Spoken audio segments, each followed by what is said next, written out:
ऊपर डॉक्टर श्री अमरेश मुनि जी की कृपा हो जाए, उनकी तकदीर को बदलने से भला कौन रोक सकता है, कौन रोक सकता है। आज सातवीं पुण्यतिथि मना रहे हैं साहब, क्योंकि उन्होंने काम ही ऐसे किए हैं। और एक कवि हृदय की बात ही अलग होती है।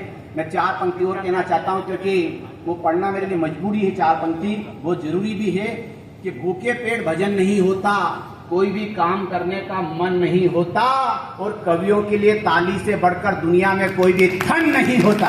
तो जरा ताली बजाओ, तो ऐसी बजाओ कि जरा लगनी चाहिए ताली बज रही है। तो जब अपना कार्यक्रम हो रहा है, माँ शारदा को प्रणाम करता हूँ, अपनी आराध्य देवी माँ निर्मला देवी को प्रणाम करता हूँ, अमरीश मुनि जी महाराज साहब को प्रणाम करता हूँ, प्रभु महावीर स्वामी को प्रणाम करता हूँ, 24 तीर्थंकरों को प्रणाम करता हूँ और शुरू अपना काम करता हूँ। मेरे काम में न रिटेक होता, न ब्रेक होता, न कटता पीता, डायरेक्ट शुरू होती है कविता। मेरी कविता में न लालू होता, न चालू होता, न आलू होता, न रताड़ू होता, न लाबेन होता, न बूस होता है। मेरी कविता में हर प्रकार का रस होता है, जिसे पी के बच्चा बूढ़ा हर कोई खुश होता है। तो आप भी खुश हो जाइए, मुस्कुराइए, इलू इलू गाइए, तो आपके दिल की कली खिल जाएगी, कुंवारों को बीवी मिल जाएगी, और शादीशुदा की बीबी रोज दर्द होने पे झंडू बाम लगाएगी। और जो मेरी कविता पे ताली नहीं बजाएगा, उसकी बीबी उसको झंडू कह के बुलाएगी। मातृशक्ति के बारे में, आपके बारे में कुछ नहीं कहूँगा। महिलाओं से मैं बहुत डर लगता है। 600 किलोमीटर यूं ही आ गया हूँ मैं पत्नी को छोड़ करके। महिलाएं हमारे देश की आन है, बान है, शान है, महान है, माँ है, बहन है, बेटी है, दादी है। अरे ये है तो सब कुछ है, वरना हर आदमी राहुल गांधी है। आप मुझे में कोई ज्ञान की बात करूंगा। पुरुष का क्या है महावीर जी? सीसी भरी गुलाब की पत्थर पे फोड़ दूं और दूसरी मिल जाए तो पेली को। देखो महावीर जी ने भी बोल दिया। भाभी जाइए साथ में। बहुत बढ़िया है, बहुत बढ़िया। वाह भाभी जी, देख लो ये हालत है अभी, है ना। सारा प्रतिक्रमण बेकार हो गया अपना। लेकिन ठीक है, ये तो मस्ती की बात है। लेकिन चार पंक्ति पढ़ता हूँ कि इस महंगाई के युग में बहुत कठिन है जीना। अच्छे अच्छे रुस्तमों का निकल जाता है पसीना, और जो बीबी के होते हुए भी हंसले मुस्कुराले, समझ लो उसी आदमी का 56 इंची सीना। तो अपने आज के मोदी जी यही है भाई साहब। शादीशुदा आदमी जीवन में बहुत सारे टेंशन है भाई साहब। पत्नी महीने से भर से मायके थी, और वहां से फोन लगा थी मेरे को, बोले तुम्हारे को मेरी याद आती है कि मेरी भयंकर याद आती है। तो कि मेरी याद आती तो क्या करते हो? मैंने कहा जब तेरी मुझे याद आती है तो मैं तेरी मनपसंद की पानी पूरी ले आता हूँ, मंचूरियन ले आता हूँ, बर्गर पिज्जा ले आता हूँ। मैंने कहा तुझे मेरी याद आती है कि नहीं? लेकिन तुम्हारी मुझे भयंकर एक बार याद आई थी। तो मैंने कि जब याद आई थी तो तूने क्या करा? कि मैं भी तुम्हारी मनपसंद की 30 नंबर बीड़ी पी लेती हूँ। ये प्यार है भाई साहब। तब कहना चाहता हूँ कि शादी से पहले आदमी का चेहरा रहता खिला खिला। कोई कहता उसे खर्चीला, कोई कहता शर्मिला, कोई कहता रोबीला, मगर शादी के बाद बीबी ऐसा धोती है, ऐसा निचोड़ती है, ऐसा झटकारती है कि पजामे जैसा हो जाता ढीला ढीला। सूझ नहीं पड़ती बाप रे को करना क्या है। पीछे वाले तो लगता है जैसे सुंदरकांड सुनने के लिए आया हूँ। और चार पंक्तियां पढ़ता हूँ। मातृशक्ति इधर जो बैठी उनसे भी निवेदन है कि इधर बाहर आ जाए, थोड़ा दिखेगा तो आपको भी अच्छा लगेगा। कुर्सी सहित आ जाए, नहीं तो नीचे आके बैठ जाए। ये मत सोचिए कि जमीन पर बैठने से कपड़ों की हालत अजीब होगी। अरे ये सोच कर बैठ जाइए, कम से कम वतन की मिट्टी नसीब होगी। बहुत बढ़िया साहब। तो चार पंक्ति पढ़ता हूँ कि किसी ने वतन के खातिर जान दी, तो किसी ने मोहब्बत के खातिर जान दी, मगर मेरे एक दोस्त ने तो इसलिए जान दी क्योंकि उसकी बीवी ने बासी बनियान में चाय छान दी। ये तो घटना हो जाती है। और चार पंक्तियां कि किसी ने वतन के खातिर जान, किसी ने पंजा जिता दिया तो किसी ने कमल खिला दिया। कई नेताओं ने चुनाव जीतकर अपना वादा भुला दिया, और मेरी बीबी की महानता की क्या तारीफ करूं। उसने तो नाग पंचमी के दिन एक नेताजी को ही दूध पिला दिया। नेता क्या भाई साहब, आपके बारे में कुछ भी नहीं कह रहा है। यानी नेता लोग टेंशन में आ जाते हैं भाई साहब। ऐसे नेता लोग बड़े हाजिर जवाबी होते हैं। एक बार एक हवाई जहाज के अंदर आग लग गई, उसमें टोटल 4 लोग थे। एक पायलट, एक नेताजी, एक स्कूल का बच्चा और एक स्कूल का मास्टर। पायलट ने कहा मेरे पास 3 पैराशूट है, फटाफट बांध के कूद जाओ। सबसे पहले नेताजी कूद गए, फिर स्कूल मास्टर कूद गया, और वो बच्चा बोला पायलट अंकल अपन दोनों भी कूद जाएं। तो पायलट बोला बेटा पैराशूट तो अपने पास एक ही बच्चा है। तो बच्चा बोला अंकल ऐसा है, वो नेताजी जल्दीबाजी में मेरे स्कूल का बैग बांध के ही कूद गए। तो ये होती स्थितियां भाई साहब। तब कहना चाहता हूँ, 4 पंक्तियां पढ़ता हूँ, ये मातृशक्ति को विशेष रूप से समझ में आएगी। अच्छी लगे तो ताली बजाना। कि मेरी बीबी मायके का गुण गाती है क्योंकि वो साड़ी मायके से ही लाती है, मेरा गुण जरा सा भी नहीं गाती जबकि फाल मेरे पैसे से ही लगवाती है। हाँ नहीं भाई साहब, महावीर जी धोखा जी बैठे हुए हैं, बहुत बढ़िया। देखो धोखा जी ऐसा मायके से पत्नी आती है, साड़ी लेके आती है, बोले देखो मेरे भाई ने साड़ी दिलाई 1000 रुपए की, तुमने क्या दिलाया। फिर साड़ी का मैचिंग शुरू होता नीचे से लेके ऊपर बक्कल तक, और वो 1000 रुपये अपनी जेब के और 2000 रुपये की ड्रेस पहन के निकले तो फिर एक नया टेंशन, आदमी मैचिंग नहीं हो रहा है, अब वो बाबड़ा दूसरा कहां से लेके आओ। तब जाकर के मैंने मेरी पत्नी से कहा कि वो शर्मा जी की मिसेस तेरे से ज्यादा पढ़ी लिखी है, समझदार है, इंटेलिजेंट है, फिर भी वो सीधे पल्ले की साड़ी पहनती है और तू उल्टे पल्ले की साड़ी पहनती है, क्यों? तो पत्नी ने कहा तुम्हारे दिमाग में छोटी सी बात भी बड़ी देर से उतरती है, क्या तुम्हारी अक्कल घास चरती है? अरे समय के साथ खुद को बदलना पड़ता है, वक्त और हालात को समझना पड़ता है, सीधे आदमी के साथ सीधे और उल्टे आदमी के साथ उल्टे पल्ले की साड़ी को पहनना पड़ता है, पहनना पड़ता है। ये स्थिति है भाई साहब। मैंने तो स्कूल चलाया नेताजी, बेचना पड़ा। आजकल के बच्चे ऐसे हो गए, पता ही नहीं चल रहा कि पैदा हो रहा है कि डाउनलोड हो रहे हैं। हाँ, इतना खतरनाक बच्चे हो गए। मैंने स्कूल में बच्चों को खड़ा करा, मैंने कहा बेटा ये बता, लड़की में छोटी की मात्रा लगती है बड़ी की मात्रा लगती है? वो बोला पहले लड़की दिखाओ। छोटी हुई तो छोटी की मात्रा लगाएंगे, बड़ी हुई तो बड़ी की मात्रा लगाएंगे। मैंने मेरी औलाद से पूछ लिया कि बेटा खोज और आविष्कार में क्या अंतर है? तो कि पापा आप ढूंढ ढांड के मम्मी लाए आपकी खोज और मैं पैदा हुआ ये आपका आविष्कार है। ये बच्चे हो गए। मैंने कहा तेरा रिजल्ट आने वाला तो क्या हुआ? तो कि शर्मा जी का छोरा फेल। अरे मैंने कहा रिजल्ट तेरा पूछ रहा था कि वर्मा जी का छोरा फेल। मैंने कहा रिजल्ट तेरा पूछ रहा था कि विधायक का छोरा फेल। मैंने एक दी झापट खींच के बोला पापा तुम्हारे में अक्कल कब आएगी? मैंने क्यों कि शर्मा जी का छोरा फेल, वर्मा जी का छोरा फेल, विधायक का छोरा फेल, तो तुम कोई देश के राष्ट्रपति हो जो तुम्हारी औलाद पास होगी? अरे मैंने कहा पड़ोस की संगीता को देख, फर्स्ट डिवीजन पास हुई है। वो बोला उसका तो नाम मत लेना, उसको देखने के चक्कर में तो फेल हुआ हूँ। ये बच्चे भाई साहब। तब जाकर के 4 पंक्तियां पढ़ता हूँ दादा नागौरी साहब कि जो प्यासे की प्यास ना बुझा सके वो सागर किस काम का, जो अपने मालिक को बर्बाद कर दे कर्मचारी व नौकर किस काम का, और तुम्हारे आशियाने में ऐसो आराम के बेशकीमती सामान रखने की जगह है, अगर माँ बाप को रखने की जगह नहीं तो वो घर किस काम का, वो घर किस काम का, वो घर किस काम का। और यहाँ मातृशक्ति बैठी है तो मेरा दायित्व बनता है कि कोई अच्छी पंक्तियां भी आपके बीच में रखूं कि माँ बचपन में मुझे, हम चाहते हैं माता पिता की सेवा करना, लेकिन इस भौतिक युग में हम चाह करके भी कई बार सेवा नहीं कर पाते, तो कुछ पीड़ा की पंक्तियां आप तक पहुंचाता हूं कि माँ बचपन में मुझे दूध पिलाती थी, मेरा हाथ पकड़ पकड़ कर मुझे खाना खिलाती थी, मगर मैं माँ को पानी भी नहीं पिला पाता हूँ, कई बार उसकी दवाई लाना भी भूल जाता हूँ, मैं जितना भी कमा कर लाता हूँ सब बीवी के हाथों में देकर चला जाता हूँ। माँ मुझे चकवे की तरह टकटकी लगाकर निहारती है, अपने कपड़ों में बटन भी खुद टाँगती है, मैं कई बार रातों को घर देर से आता हूँ और माँ से मिले बगैर अपने कमरे में जाकर सो जाता हूँ। माँ भी मेरा इंतजार करते करते सो जाती है, न जाने किन ख्यालों में खो जाती है।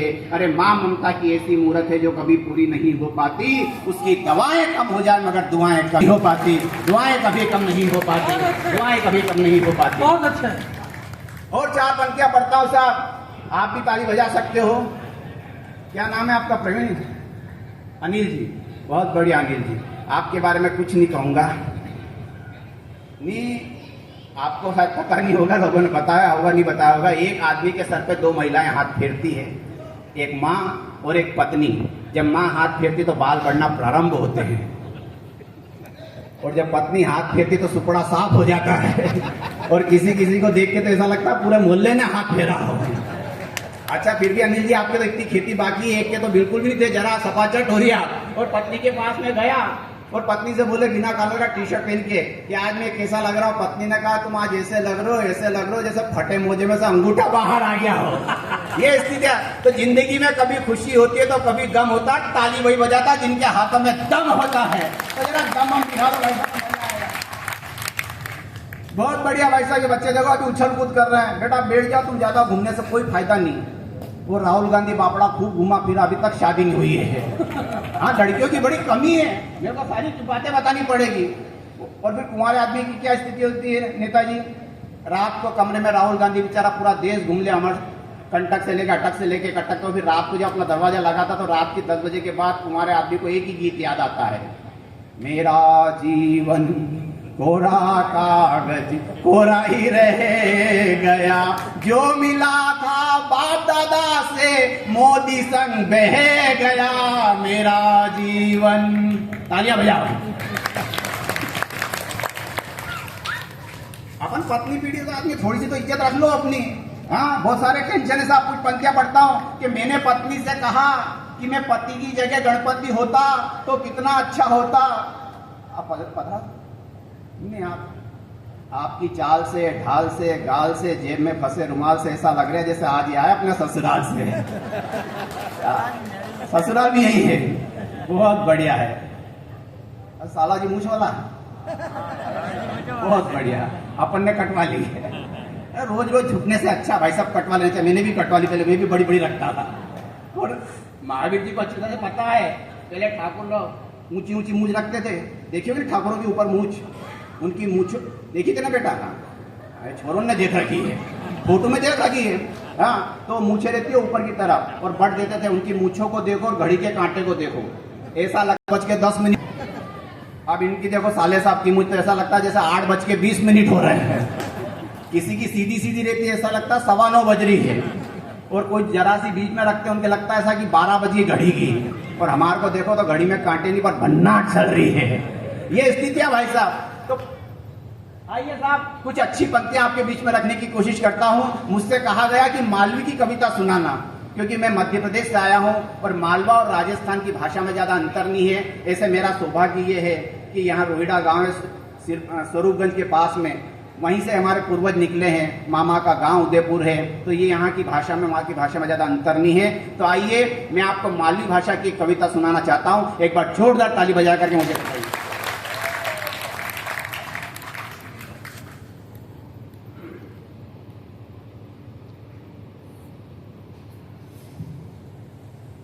बच्चों मजा आ रहा बेटा? तुमको तो आएगा, करोगे क्या तुम?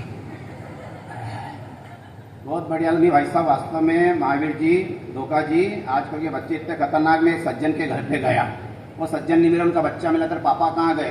तो क्या वो तो गए सम्मेत शिखर। मैंने तू नहीं गया? तो क्या नहीं गया। मैंने कहा अच्छा तेरे पिताजी का पूरा नाम बता। वो अकड़ के बात करी, तो मैंने कहा तेरे पिताजी का पूरा नाम बता। पूरा नाम का मतलब क्या होता? अपना नाम, बाप का नाम और सरनेम। जैसे मेरा नाम है कमलेश सत्यनारायण दवे। मैंने कहा तेरा पूरा नाम बता। वो बोला मेरा पिताजी का पूरा, मैंने कहा तेरे पिताजी का पूरा नाम बता। वो बोला मेरे पिताजी का पूरा नाम है 5G network full talk time. मैंने ये कौन सा नाम हुआ? तो कि हाँ। मैंने इसका मतलब क्या होता है कि पापा जहां भी जाते हैं बड़ा नेटवर्क मिलता है, खूब इज्जत होती है। घर में घुसते हैं, नेटवर्क बिल्कुल नहीं मिलता, मम्मी जरा सी भी इज्जत नहीं करती है। अरे मैंने कहा गजब हो गई। मैंने कहा तेरे ताऊ जी का नाम बता। बोले आइडिया। मैंने क्या मतलब कि आइडिया देते देते काम कुछ नहीं करते, सब हमें करना पड़ता है। मैंने कहा तेरे अंकल का नाम वाईफाई। मैंने वाईफाई का मतलब कि मुआरे हैं, दूसरे का ही नेटवर्क देखते रहते हैं। और मैंने कहा गलत फंस गए अपन तो आज। मैंने तेरी मम्मी का नाम बता। रेडियो मिर्ची FM, दिन भर बकबक ही करती रहती है। मैंने तेरी बहन का नाम मेमोरी कार्ड। मैंने क्या मतलब कि दिन भर गाने ही सुनती रहती है। मैंने कहा तेरी दादी का नाम बता। बोले वाकी टाकी। मैंने ये क्या होता है कि एक मोहल्ले से दूसरे मोहल्ले जाती है, इससे ज्यादा रेंज नहीं मिलती है, लौट के वापस घर आ जाती है। और मैंने कहा गजब हो गई। मैंने कहा तेरी दादी का नाम, मैंने तेरे दादाजी का नाम बता। बोले लैंड लाइन। मैंने क्या मतलब कि डबले की तरह घर में ही पड़े रहते हैं, कहीं जाते ही नहीं है। मैंने कहा तुम्हारा नाम? तो कि हमारा नाम डाउनलोडिंग। मैंने क्या मतलब कि कोई भी आता झापट टिका के चला जाता, घर में कोई इज्जत ही नहीं है यार हमारी तो। और मैंने कहा यार क्या करूं? मैंने तो ताई जी का नाम बता। बोले सिटी चैनल। मैंने क्या मतलब कि पूरे शहर का समाचार रहता, कौन कब कहाँ किससे बात कर रहा है। मैंने कहा तेरी आंटी जी का नाम बता। बोले ब्लूटूथ। मैंने क्या मतलब कि पेट में कोई बात टिकती नहीं, इधर की बात उधर 2 मिनट में ट्रांसफर। आखिरी का जवाब अच्छा लगे तो कुछ जवाब आपका आना चाहिए यहाँ तक। मैंने कहा पड़ोस की छत पे जो आंटी जी कपड़े सुखा रहे उनका क्या नाम है? वो बोला मेरी मम्मी कहती है पापा का रिचार्ज वाउचर है। पापा इसी को देख करके मुस्कुराते और अपन ढंग से ताली नहीं बजा रहे भाई साहब, तब जा करके कहना पड़ता है। अब सुबह सुबह घरों में मंत्रों के जाप नहीं मिलते, अब सुबह सुबह घरों में मंत्रों के जाप नहीं मिलते, उजले कपड़ों में भी लोग निष्पाप नहीं मिलते, और मिलने को तो लोगों के घरों में कुत्ते मिल जाते हैं, मगर जो सर पे हाथ रखे वो माँ बाप नहीं मिलते, वो माँ बाप नहीं मिलते, वो माँ बाप नहीं मिलते। तो मैं एक मालवी की कविता सुना देता हूँ। मातृशक्ति आपकी तालियां थोड़ी सी और तेज कर लेना। आप लोग महान है, उस बात में कोई शक नहीं है, लेकिन पुरुष भी आपसे महान है, उस बात में भी कोई शक नहीं है। आपने बता ही दिया पुरुष कितना महान होता है। और एक तर्क मैं दे देता हूँ, पुरुष जब भी जाता है साफ स्वच्छ, इंदौर शहर स्वच्छता में नंबर 1 है। क्यों है? क्योंकि वहाँ का पुरुष साफ सफाई में बहुत आगे है। कभी भी जाएगा कटिंग की दुकान पे, दाढ़ी बनवाए चाहे कटिंग करवाए, आने के बाद पहला काम क्या करता है? नहाता है। महिला को कभी देखा आपने आकर ब्यूटी पार्लर जाने के बाद कि मुंह भी धोया हो? नहीं धोया ना, तो है ना पुरुष मान, तो पुरुष के सम्मान में वो जोरदार ताली बजाओ जरा। तो आइए साहब, एक छोटी सी कविता, मुझे इशारा भी कर देना, ऐसा नहीं हो कि लंबा हो जाए मामला। हाँ, तो मैं बेटी की एक कविता, जिस कविता ने मुझे बहुत सम्मान दिलाया है, मालवी की कविता फिर कभी आपको सुनाएंगे कि मंच बहुत समृद्ध मंच है, देश के बड़े बड़े कवि हैं। सिर्फ 2 मिनट की कविता। इंदौर की एक सच्ची घटना। एक पत्रकार वृद्धाश्रम में जाता है और वहां जाके एक बूढ़ी अम्मा से पूछता है कि आपको कोई बेटे नहीं है? तो पत्रकार ने जब ये पूछा तो उस माँ ने कहा कि मेरे तो 4 बेटे हैं, एक लंदन में डॉक्टर, उसकी पत्नी डॉक्टर, एक बंबई में, एक दिल्ली में और इसी शहर में व्यापार करता है। तो फिर पत्रकार ने कहा, माँ आप वृद्धाश्रम में क्यों रहती है? माँ का जवाब 2 पंक्ति में अच्छा लगे तो आशीर्वाद देना। माँ ने कहा कि भगवान ने मुझे 4 बेटे दिए, अगर एक बेटी दी होती तो मैं वृद्धाश्रम में नहीं होती। ये जो बहने जा रही है, 2 मिनट रुक जाए, 2 मिनट, मातृशक्ति 2 मिनट रुक जाए, 2 मिनट की आपके लिए कविता पढ़ रहा हूँ, 2 मिनट रुक जाए सिर्फ। तो एक बिना किसी भूमिका के एक कविता से 2 मिनट बैठ जाए। इस कविता ने, महावीर जी बड़े बोल नहीं बोलता हूँ, लेकिन एक शिक्षक ने मुझसे कहा कि दवे जी, जब मैं दोबारा कवि सम्मेलन में गया खातेगांव, बोले मेरी तीसरी बेटी होने वाली थी, लेकिन उसको अस्पताल में ले गया, पत्नी को मारने की तैयारी थी, लेकिन आपकी कविता मुझे याद आई तो मैंने कहा मैं गुनाह कर रहा हूं, और मैं उस पत्नी को घर ले आया और बच्ची आज 10 साल की हो गई है। तो कविताएं परिवर्तन भी लाती है। आइए बिना किसी भूमिका के, बीच में बात अच्छी लगे ताली बजाएगा, और समापन की ताली दीजिएगा।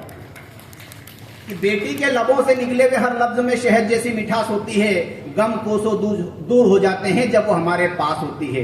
बेटी के पायल की छम छम की आवाज मंदिर की घंटियां मस्जिद की अजान से भी मधुर लगती है। वो धूल में खेले चाहे फूल में खेले, अपनी हर अदा से जन्नत की हूर लगती है। बेटी माँ के सुख दुख की सहेली है, सहारा है। बेटी को माँ बाप का घर जन्नत से भी प्यारा है। बेटी पाने की सबको चाहत होती है, जबकि बेटी एक पराई अमानत होती है। विधाता ने जब पहली बार किसी बेटी को बनाया होगा, मानव के निर्माण के लिए इस धरा पर छोड़ने आया होगा, उस दिन विधाता भी सारी रात नहीं सोया होगा और बेटी की जुदाई में फूट फूट कर रोया होगा। अतः निवेदन है कि बेटी की आंखों में आंसू मत आने दो, बेटे के साथ उसे भी विद्यालय जाने दो। माँ बाप की दखल के कारण बेटी के कई ख्वाब पूरे नहीं होते हैं, फिर भी बेटी की नजर में माँ बाप कभी बुरे नहीं होते हैं। हजारों जन्मों के पुण्योदय के बाद घर में बेटी का जन्म होता है। इसीलिए तो कहते हैं कि कन्यादान करना बहुत बड़ा धर्म होता है। कन्यादान के समय दिल में खुशी मगर चेहरे पर गम की परछाई होती है, और कठोर दिल बाप भी रो देता है जब बेटी की विदाई होती है। बेटी पिता व पति दोनों के घर के सम्मान का पूरा ध्यान रखती है। उसके कलेजे पे चाहे पत्थर पड़े हो मगर चेहरे पर मुस्कान रखती है। बेटी की मुस्कुराहट में हजारों हीरे मोती जड़े होते हैं, मगर जब कोई उसे जख्म देता तो इस दिल के टुकड़े टुकड़े होते हैं। बेटी की आत्मा से उस पल भी दुआओं के फूल बरसते हैं, जिस पल राखी के कच्चे धागे भाई की कलाई को तरसते हैं। बेटी माँ बाप की लंबी उम्र की हमेशा ही दुआ मांगती है। वो सुख में हो या दुख में हो, चौखट पर उनका रास्ता निहारती है। अतः बेटी को सम्मान, आदर्शों, सिद्धांतों की शिक्षा देना, मगर कभी किसी पंछी की तरह पिंजरे में कैद करके मत रखना। और हे मेरे ईश्वर, तू कुछ दे या मत दे, हर घर में एक बेटी जरूर देना, हर घर में।